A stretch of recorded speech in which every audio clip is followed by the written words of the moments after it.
Welcome to G Fun Facts Online.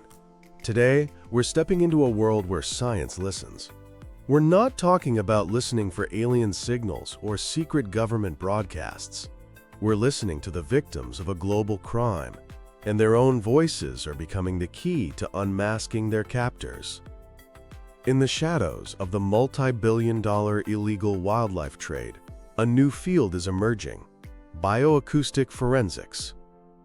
It's a discipline that tunes into the unique dialects and regional accents hidden within the calls, songs, and clicks of animals, using their own language to trace them back to the exact spot on the map where they were stolen. This isn't science fiction. It's a revolutionary weapon in the fight to protect our planet's most vulnerable species. While established methods like DNA and isotope analysis are the current heavyweights in wildlife forensics, the science of sound is quickly proving to be a nimble, non-invasive, and powerful ally. The global demand for exotic pets, ingredients for traditional medicine, and luxury goods has created a ruthless, sophisticated criminal network that is pushing countless species to the brink of extinction. For years, investigators have relied on genetic markers to link a seized pangolin's scales or an elephant's tusk to a specific population, and these methods have been crucial in securing major convictions. But bioacoustics offers something different. It provides intelligence not just on the what, but the where. And it does so by giving a voice to the truly unheard witnesses of this devastating trade. The core idea behind bioacoustic forensics is a phenomenon you might recognize in your own life: geographic variation in language. Just as a person from London sounds different from someone from New York or Sydney, many animal species develop their own regional dialects. These aren't just random noises. They are complex vocalizations that can vary subtly in pitch, frequency, and rhythm from one valley to the next. Several factors drive this vocal divergence. The first is simple genetic drift. In isolated populations, random genetic changes over generations can lead to differences in the physical structures that produce sound, or in the brain's ability to learn and replicate calls. It's evolution on a microscale. Second is environmental adaptation. The laws of physics dictate how sound travels.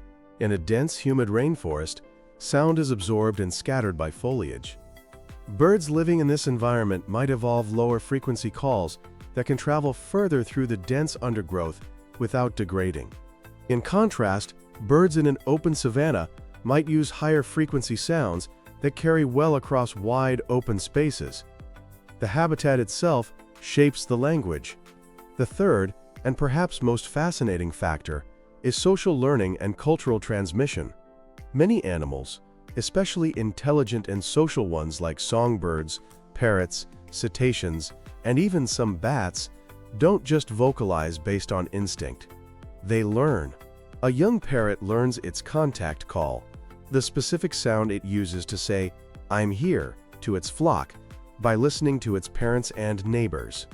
Over time, tiny errors in copying, or new slang that catches on, can lead to the formation of a unique dialect, a vocal tradition passed down through generations in a specific area. Parrots are a perfect and tragic case study. They are among the most trafficked birds in the world. Research has shown that many parrot species have incredibly distinct local dialects.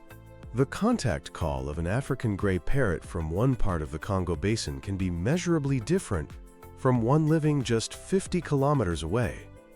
This specificity is a forensic goldmine. It presents the incredible possibility of listening to a parrot confiscated at an airport in Amsterdam, comparing its calls to a database, and pinpointing the exact forest, perhaps even the specific hillside from which it was poached. This information doesn't just help prosecute the low-level smuggler. It helps investigators map the entire trafficking route, from the poacher on the ground to the kingpin at the top. Of course, this incredible potential would be useless without the right technology. Thankfully, we've come a long way from scientists lugging bulky tape recorders through the jungle. Today, researchers can deploy small, durable, and relatively cheap digital audio recorders. These devices, often called autonomous recording units or ARUs, can be strapped to a tree and left to record the entire soundscape of a forest 24/7 for weeks or even months at a time. They are the silent sentinels, gathering immense volumes of data with minimal disturbance to wildlife. But this creates a new problem, a data deluge. Manually listening to thousands of hours of audio to find one specific bird call is like trying to find a single word in a library where none of the books have titles. This is where artificial intelligence becomes the hero of the story. Researchers are training sophisticated machine learning algorithms to do the listening for us. They feed these AI models thousands of known examples of animal calls, teaching them to automatically identify the vocalizations of specific species. But it gets even more detailed. The AI isn't just listening, it's seeing the sound. The audio is converted into a visual representation called a spectrogram, which is essentially a graph showing sound frequencies over time. To the AI, the unique dialect of a parrot from a specific region appears as a distinct visual pattern or signature on this graph. By learning to recognize these subtle visual differences in the spectrograms, the AI can classify dialects with a speed and accuracy that can often surpass even a trained human expert. It can sift through a month of rainforest recordings in a matter of hours, flagging every call from the target species and sorting them by probable dialect.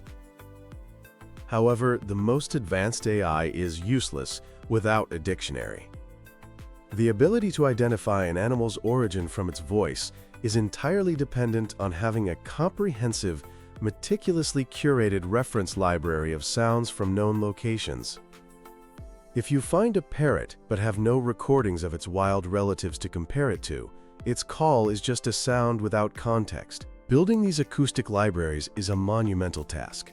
It requires scientists to travel to remote locations, record animal calls, and carefully log the precise GPS coordinates for every single recording. This is painstaking, expensive, and time-consuming work, but it is absolutely essential. Thankfully, global efforts are underway. The Australian Acoustics Observatory is compiling a continent-wide 2-petabyte library of audio data to monitor its unique wildlife. In Mexico, a megadiverse country, the Sonozots project has created the first nationwide library of bat echolocation calls, crucial for conservation and research. These databases are the bedrock upon which bioacoustic forensics is built. They are the reference against which the voice print of a seized animal can be compared, turning a simple chirp or squawk into a powerful piece of geographic evidence. Now for the reality check. While the science is sound, its application in a courtroom is another matter entirely. As of today, there are no major, precedent-setting cases where bioacoustic evidence alone has been the smoking gun that proved an animal's geographic origin and secured a conviction. The legal world moves cautiously, and for good reason. For any scientific evidence to be admissible in court, it must meet incredibly high standards of reliability. In the United States, this is often governed by what's known as the Doe-Bear standard. Essentially, a judge must be convinced that the scientific theory has been tested, has a known error rate, has been peer-reviewed, and is generally accepted by the relevant scientific community. Bioacoustics faces several challenges in meeting this standard. First is the lack of standardized protocols. How should recordings be collected? What software should be used for analysis? How is the final comparison made? Without a universally agreed-upon methodology, the evidence can be challenged as subjective. Second is the need for validation. To know how accurate a technique is, you have to know its potential for error. This requires extensive validation studies, which are resource-intensive. A prosecutor would need to be able to state, with a high degree of certainty, the statistical probability that the animal came from a specific location and not from another. Third is the expert witness. Presenting complex spectrograms and statistical analyses to a judge and jury requires a qualified expert who can explain the science clearly and defend their conclusions under intense cross-examination. This entire legal framework needs to be built, likely through a series of test cases that will slowly establish the validity of bioacoustic evidence in the eyes of the law. Despite these legal and logistical hurdles, the future is incredibly bright. The technology is only getting cheaper, smaller, and more powerful. As AI models become more sophisticated, their ability to accurately classify animal dialects will continue to improve. The most likely path forward isn't for bioacoustics to replace other forensic methods, but to join them in a powerful symphony of solutions. Imagine a scenario. A shipment of rare birds is seized. A rapid bioacoustic analysis of their calls gives investigators a likely country or even region of origin within hours. This initial intelligence allows them to focus their investigation immediately, while the more time-consuming but legally established DNA or stable isotope analysis is conducted to provide the legally ironclad confirmation needed for court. This multi-pronged approach leverages the speed of acoustics with the established legal power of genetics. And the power of listening extends beyond forensics. In protected areas in Africa and Central America, acoustic sensors are already being deployed as a real-time security system. These sensors are trained to detect the specific sound signatures of gunshots or chainsaws.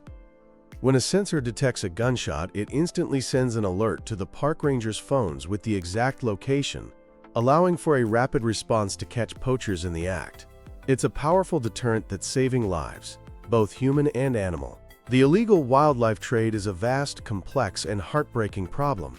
There is no single silver bullet that will solve it.